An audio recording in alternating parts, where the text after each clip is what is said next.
बिस्मिल्लाहिर्रहमानिर्रहीम। अस्सलाम वालेकुम स्टूडेंट्स। क्लास 5 और लैंग्वेज की बुक पेज नंबर हमारे पास चैप्टर 3 का है 36। और पिछली वीडियो में हम वेयर वी लिव का जो टॉपिक है वो हम क्लियर कर चुके हैं पेज नंबर 36, 37 और 39 तक। आज हम करेंगे पेज नंबर 40 पे। आज हमारे पास है आवर कार्बन फुटप्रिंट और ये टॉपिक नंबर 2 है आज के हमारे चैप्टर नंबर 3 से। सबसे पहले हम बड़े तसल्ली से इजी होके इसकी रीडिंग हम करते हैं।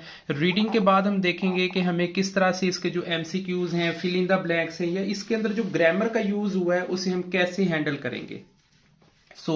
नंबर 1 पे जो आउटलाइन हमारे सामने आप देख रहे हैं, पेज नंबर 40 है, talk about it. Talk about it का मतलब ये हो गया कि हमें इसके बारे में डिस्कशन करनी है, ग्रुप के अंदर डिस्कशन करनी है, या स्पेशली जो बच्चे हैं वो उनको चाहिए है कि वो घर में अपने बड़े बहन भाई के साथ या अपने पेरेंट्स के साथ कुछ देर के लिए इस टॉपिक को लेकर थोड़ी डिस्कशन करें। अगर उनके पास कंसेप्ट क्लियर है वो शुरू में उर्दू के अंदर डिस्कशन करें, थोड़ा सेंटेंसेस 1 2 3 4 लफ्जों को मिला के कोशिश करें कि थोड़ी इंग्लिश के अंदर अपने आप को प्रोनाउंस करने की तरफ लेके चलें। टॉपिक नंबर 1 पे है अगेन भाई, टॉक अबाउट इट, कि हमें इसके बारे में बात करनी है। Look at these pictures in the text, के जो इस टेक्स्ट के अंदर हमें कुछ तस्वीरें मिल रही हैं, जैसे हमने साइंस के चैप्टर के अंदर पढ़ा था, एयर पोल्यूशन, वाटर पोल्यूशन और सॉइल लैंड पोल्यूशन के अंदर पढ़ा था। हमें कार्बन डाइऑक्साइड गैस और दूसरे अनडिजायरेबल सब्सटेंसेस के बारे में मालूमात आ गई थी।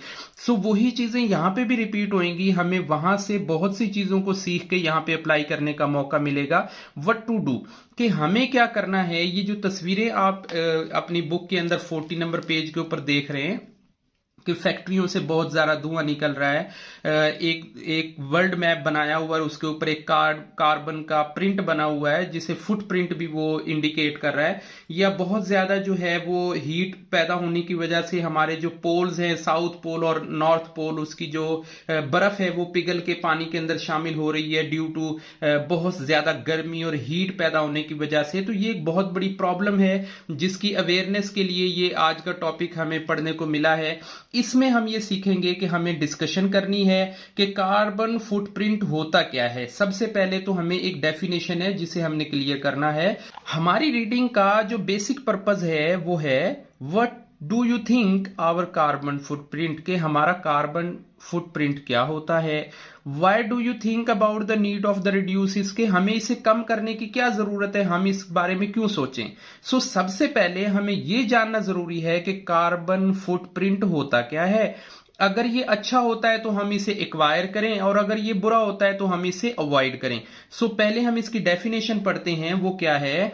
आवर कार्बन फुटप्रिंट, यानी इसी तरीके से आपने अपने जो नोट्स बना रहे हैं या जो कॉपी के अंदर लिख रहे हैं ना, ऐसे ही आपने इसी तरीके से एक हेडिंग बना लेनी है और उसके नीचे लिखना है आवर कार्बन फुटप्रिंट। कार्बन होता है, जैसे मान लें कि किसी भी चीज को जलाते हैं तो प्लास्टिक है, शॉपर है, कुछ भी चीज है, वो सब कार्बन से मिलकर बने होते हैं।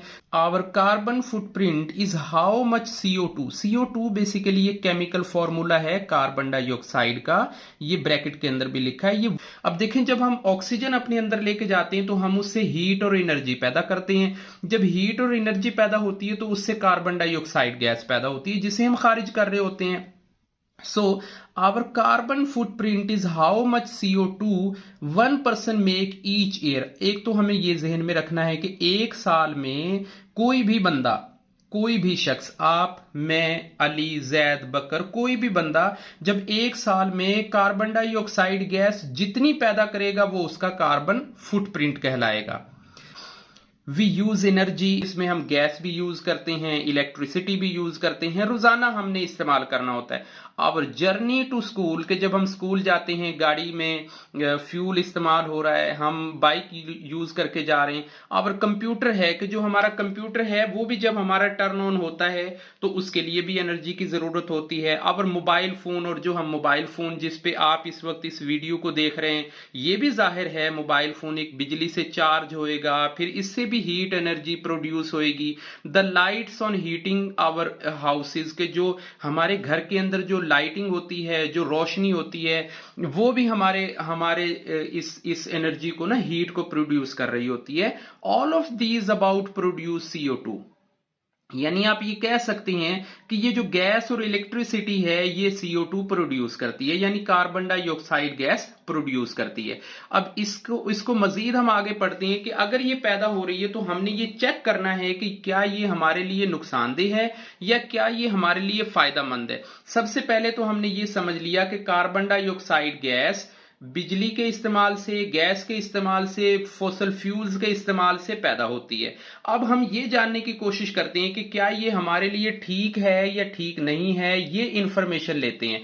So the problem is that कि असल मसला तो ये है, we are also producing too much carbon dioxide, कि हम बहुत ज्यादा कार्बन डाइऑक्साइड गैस प्रोड्यूस कर रहे हैं। ये मान लें कि आप अपने घर में बैठे हैं, आपके घर में लाइट है, मोबाइल है, फ्रीजर है, एयर कंडीशनर्स हैं और डिफरेंट चीजें हैं, घर में गाड़ियां हैं जो इस्तेमाल हो रही हैं। इसी तरह से साथ वाला घर है, उसके साथ वाला घर है, पूरे पाकिस्तान की आबादी है, इसके साथ दूसरे ममालिक की आबादी है। तो ये सब मिला के तो हम अगर कैलकुलेशन करते हैं तो ये तो बहुत ज्यादा सारा कार्बन डाइऑक्साइड गैस प्रोड्यूस हो रहा है।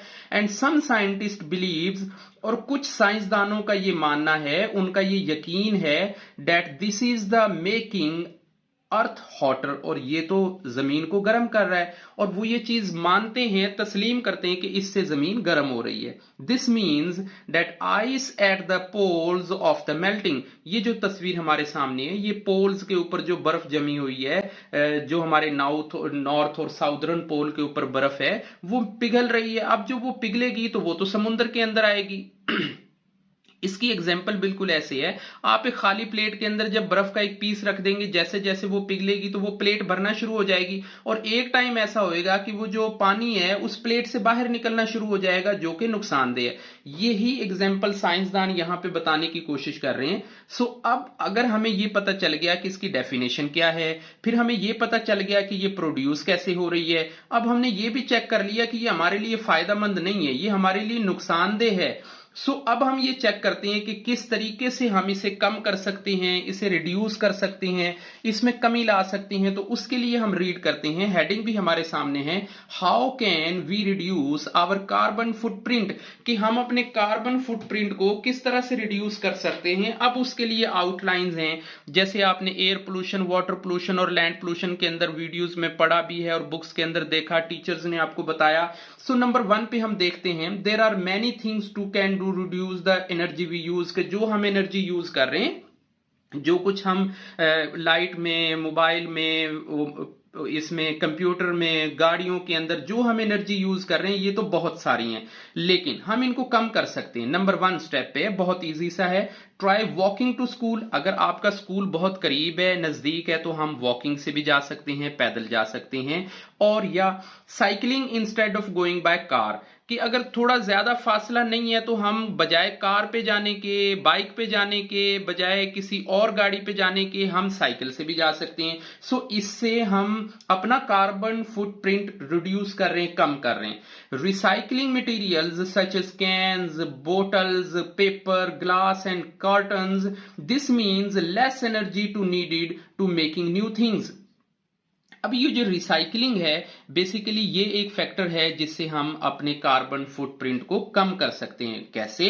कि जी रिसाइकल चीजों को बार बार इस्तेमाल करें, बोटल्स को, पेपर्स को, ग्लास को, यानी बार बार जब चीजें रीयूज होंगी, रिसाइकल होंगी, तो क्या होएगा कि नई चीजें बनाने के लिए एनर्जी की जरूरत नहीं पड़ेगी, हम उन्हीं चीजों को दोबारा से रीयूज करते रहेंगे। सो उससे ये होगा, जैसे हमारा लंच बॉक्स होता है, अब लंच बॉक्स एक दफा परचेज कर लिया, again wash, again wash, again wash, तो वही इस्तेमाल होता रहता है। इससे क्या है कि आप उसमें हेल्प कर रहे हैं कि मैं भाई रिसाइकल मटेरियल यूज करता हूं, और जिससे कि मुझे कार्बन फुटप्रिंट पैदा करने में कमी होती है। नंबर 3 पे आ जाएं, don't leave lights on your house, कि अपने घर के अंदर जो लाइट्स है जो बेवजह जलती रहती हैं, जो बेवजह ऑन होती हैं, आप उनको बंद करके रखें, आप उनको इस्तेमाल नहीं करें।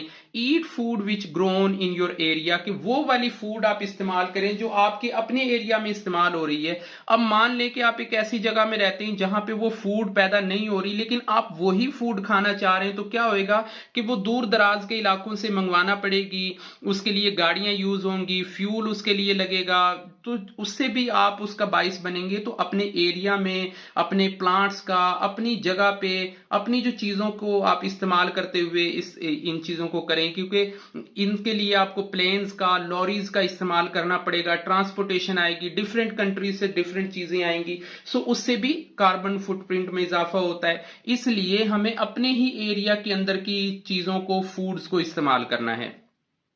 Plant trees in your garden such as schools as the absorb CO2, the release oxygen, कि हमने ज्यादा से ज्यादा पौधे लगाने हैं। अब साइंस के चैप्टर में आपने पढ़ा है लैंड पोल्यूशन में और एयर पोल्यूशन में कि डिफॉरेस्ट्रेशन हो रही है, सो हमने ज्यादा से ज्यादा दरख्त लगाने हैं। दरख्त लगाने से क्या होएगा कि जो ऑक्सीजन है वो ज्यादा जनरेट होएगी, और पौधों को कार्बन डाइऑक्साइड की जरूरत होती है, वो इसे ऑक्सीजन में कन्वर्ट करके देंगे। अच्छा, अब इससे रिलेटेड चूंकि हमने ये स्टडी बहुत अच्छे से कर ली है, मुझे उम्मीद है कि आप मेरे सामने तो नहीं बैठे हुए, खैर मैं अब ये कहूंगा कि मैं अब रीड करता हूं इस क्वेश्चंस को, इस एक्सरसाइज को, और होपफुली ऐसा होएगा कि आप इनको बड़े अच्छे से इनका आंसर दे पाएंगे। सो टॉपिक नंबर 3 पे हमारे पास आता है, आर द सेंटेंसेस ट्रू और फॉल्स। चूंकि हमने ये पैराग्राफ बहुत तसल्ली से पढ़ लिया है, इसलिए अब हमें आइडिया होएगा कि ये वाली जो स्टेटमेंट्स हैं ये ट्रू हैं या फॉल्स हैं। Number 1, our carbon footprint measures the carbon dioxide we produce each year. ये बिल्कुल ठीक है कि हमने यहां पे पढ़ा है कि वो ईच ईयर की डेफिनेशन में आती है, यहां पे भी ईच ईयर है, सो ये वाला हमारा ट्रू है। ये जो पहली आउटलाइन है ये हमारी डेफिनेशन से रिलेटेड है, आप इसे ट्रू करेंगे।